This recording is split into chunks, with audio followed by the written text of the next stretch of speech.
By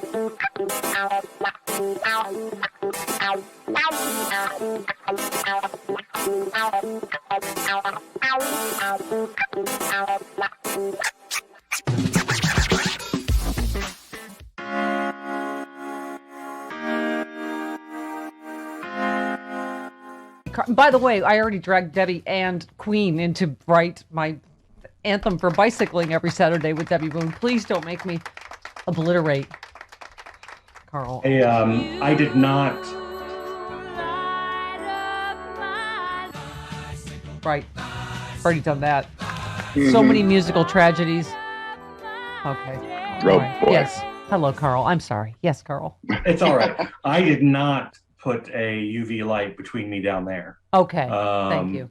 Good. But I did get a Pfizer, so. Oh, you got the Pfizer. He Okay. got the Pfizer. Okay. That's Fantastic. right. Evens up. Yeah. All right. Pfizer. Okay. It's the All right. vaccine named so oddly, gay men can't stop pronouncing it. The PF just really Yeah. throws us for a loop. It does. Pfizer. Oh, by the way, we have Yeah, fantastic new.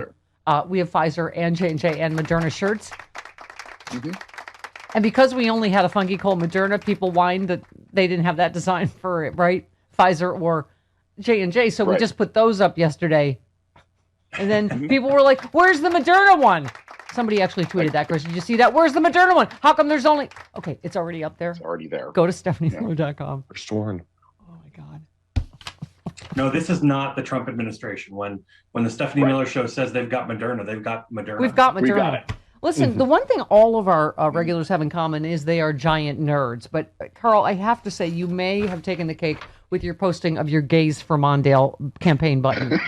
Because that, I mean, I thought I had a big campaign nerd collection, including my dad's 64 campaign, but that is very niche, Carl. Gays for Mondale. Yeah, well, very... you want to hear some nerding? I will tell you that's not the first time there was a gays for presidential candidate button. That would be 1972 for McGovern, and there was a green one and a blue one. So that's how nerdy I am. Wow. Wow. I have an I like... You have them both. I have an I like do. Ike. I changed it to I like Dyke just to be funny. But what? Well, there was also Queens for McGovern, but that was for the area of New York. Ah, All okay. right, well, I think I just You lost only half your Queens for audience, and I'm very sorry. all right. Great tweet. Also, you said injustice didn't happen with a single case. Fixing injustice won't either. Today, the jury acknowledged George Floyd's life had value, but this will keep happening and is still happening without systemic change. This is why I think it's a pretty big deal, as Joe Biden would say, that Merrick Garland immediately announced, right, this federal investigation, which is exactly what we need into policing. Just, thank God for the one verdict, but, but go ahead. I mean, yeah. how different did we learn about this situation? I mean, we all saw it with our own two eyes, but how different was this than the initial press release put out by the Minneapolis Police Department? I mean, so markedly different. Oh, yeah. Medical incident during police interaction. Oh, and we Right. took him to the hospital, and he died.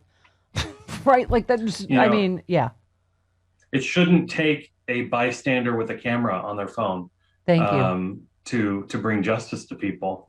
And, justice would be George Floyd being at home with his family. So we have a lot of work to do. This is obviously a good step in the right direction. Listen to Merrick. It happens every day. Yeah, exactly. Listen to Merrick Garland with me, because what just changed from Bill Barr to this yesterday was so here he is. Yesterday's verdict in the state criminal trial does not address potentially systemic policing issues in Minneapolis. Today, I am announcing that the Justice Department has opened a civil investigation to determine whether the Minneapolis Police Department engages in a pattern or practice of unconstitutional or unlawful policing.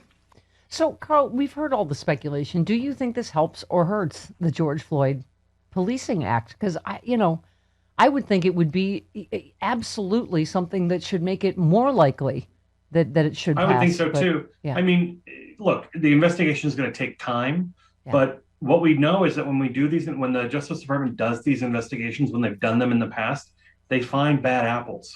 They find rot. within these police departments. And we see it happening all over the place. You know, it's not confined to one location. But I think that we got to see the George Floyd case from the very beginning to the end, and everything in between that the police department there tried to pull over on people. And so, you know, I think that it's probably going to be a while before we get a report back on everything that happened in Minneapolis. But it should light a fire under Congress's tail to get its work done. Yeah.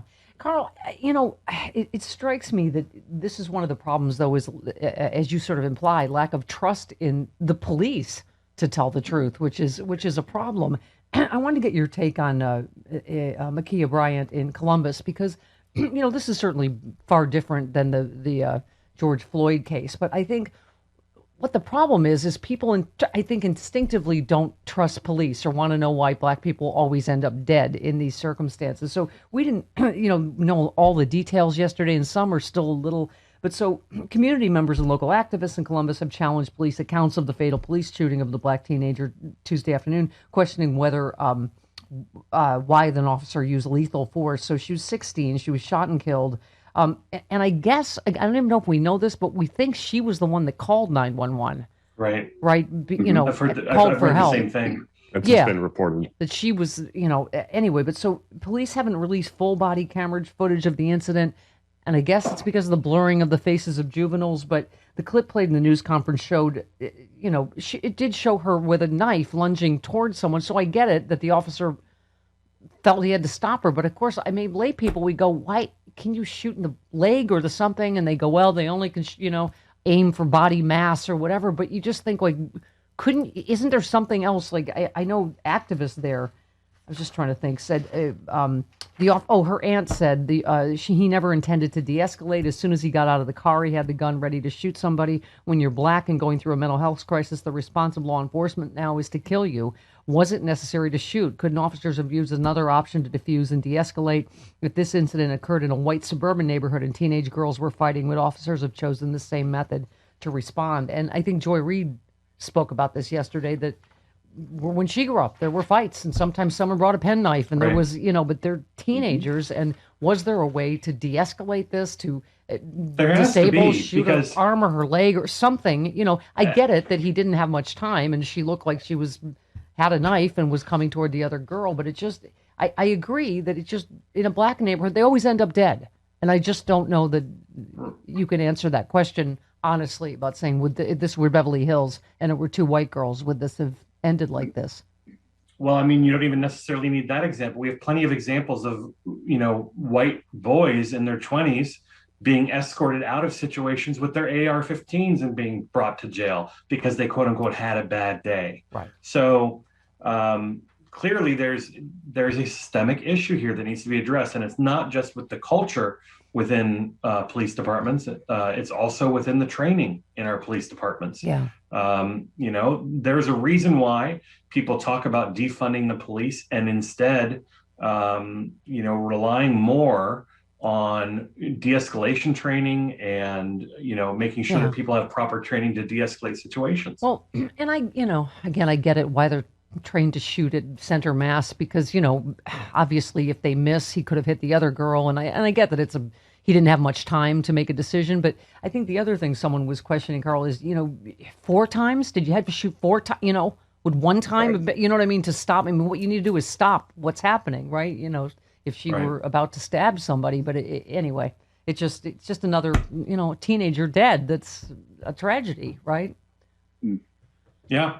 And it's not going to be the last one. And, you know, and what we know is that these things happen routinely. So, unfortunately, we're going to hear more about these things in the weeks ahead. And the question is whether Congress is going to do the right thing and move forward with some meaningful reform. It won't stop all of these incidents from happening, but it can stop some of them. Right. Karl, what I was going to ask about the, because we were talking about the George Floyd Policing Act. Of course, there's another, you know, more articles on the filibuster and, you know, on and, oh, by the way, we need Kamala Harris, breaker of ties. Chris, once again, we did not get Xanadu and a headdress and roller skates. We did not. But we did get Vanita Gupta confirmed to the Justice Department. That's right. But, you know, a boy and a girl can still dream. Kamala Harris, breaker of ties. But what do you? I don't know. Where is this piece? Was it in Newsweek, Travis, about the filibuster? That Oh, Lindsey Graham, what he want, his new plan. No. Hang on, I have it here somewhere. Talk amongst yourselves. Anyway, what do you think we do? Because it kills me. Any debate we have where you are, DC statehood. I mean, I'm so sick of that. They always have different rules. The whole reason North and South Dakota were reunited so Republicans would get more senators. They always do. And then senators. And then they always do this. Oh, Democrats, just a power grab. It's like, right. When, you know what I mean? And when you matched on the Supreme Court the number of circuit judges, now there's 13 circuit court judges, which if it were Republicans, they'd go, absolutely, there should be 13 Supreme Court justices now. Do you know what I'm saying? Like, I'm so tired of the rules being different. I mean, literally, I don't know if people know that North and South Dakota were split in a Republican's power grab, and there's still less people than there are in D.C. where you live, right? Right. Even if you combined them, there'd be less people than in That's DC. what I mean. Right. Combined. Well, and that was for 4 senators. It was a territory at the time. So, look, until we do something to reform the filibuster, we're going to be in this position. And, we have to quit being about the institution of time and not care. Time and not care. A wit that people say he's a hypocrite. Anyway, at a certain point we have to do what's right for our democracy and what's right for millions of people. At a certain point we have to do what's right for our democracy and what's right for millions of people whose lives will be better if these changes were made. Well, yeah, I mean, it's in Newsweek. As frustrations mount over opposition to Joe Biden's legislative agenda, more Democrats are getting on board with ending the filibuster. And if Democrats were to gut the Senate rule, Republicans' final attempt to delay partisan legislation could be not to show up to work, which, of course, they would totally do just to be D's.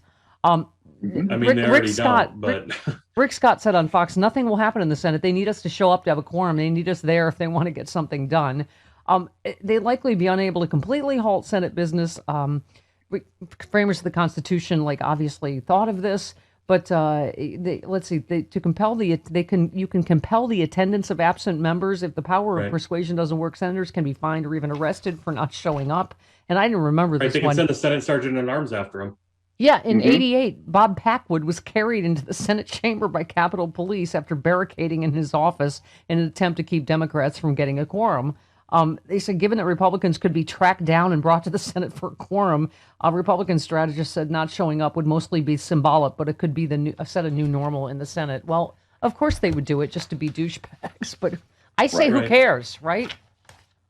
No, and look, what's being pursued is extremely popular with the American people. So stand in the way. Right. Have to be brought back into the chambers. People will see that you're standing in the way, doing everything you can to stop the progress that they elected. I would enjoy seeing them end well for them. I would enjoy seeing them dragged in there by the scruff of their neck like kittens all the time. Be the new normal. I mean, if they have to get handcuffed on their way in, maybe it's practice for the future. There you go. All right, Karl, you are a delight, and your Gaze for Mondale button is the height of nerdiness. It really is. I love it. Love you. Maybe I'll put one in the mail for your collection.